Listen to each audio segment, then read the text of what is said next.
Hello students, இன்னைக்கு நம்ம coordination compoundsல இருந்து ஒரு question பார்ப்போம். Give the formula for the following compound. So நமக்கு கொடுத்திருக்க compound பேர் என்ன அப்படின்னு பார்த்தோம்னா potassium tetrahydroxido zincate 2 கொடுத்திருக்காங்க. இதுக்கு நம்ம formula எழுத சொல்றாங்க.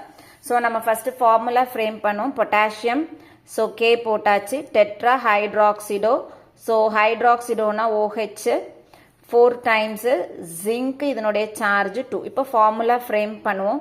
potassium counter ion startingல இருக்க போது, அடுத்தது central metal atom Zn, அப்புறம் ligand OH 4. So இப்போ இந்த இடத்துல இந்த potassium ஓட count நம்மளுக்கு தெரியும். அதாவது counter ion எத்தனை இருக்கு, 1 2 3ன்றது. அப்போ நம்மளுக்கு கொடுத்திருக்கிற இந்த உள்ள இருக்கக்கூடிய இந்த இடத்தை வச்சு நம்ம calculate பண்ண போறோம். So Zn வந்து 2ன்னு நம்மளுக்கு தெரியும். So இங்க 2 போட்டுக்கிறோம் plus 4 into OHக்கு -1 charge is equal to இதை தான் கண்டுபிடிக்க போறோம். அதனால இதை xன்னு எடுத்துக்கிறோம்.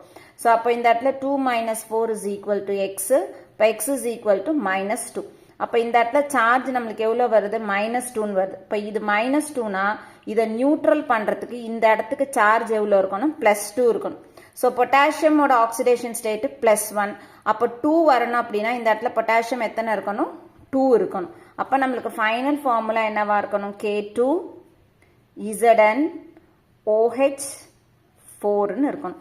ஸோ இதுதான் நம்மளுக்கான ஃபைனல் ஆன்சர்.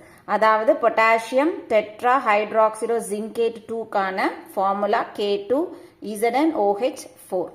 தேங்க்யூ.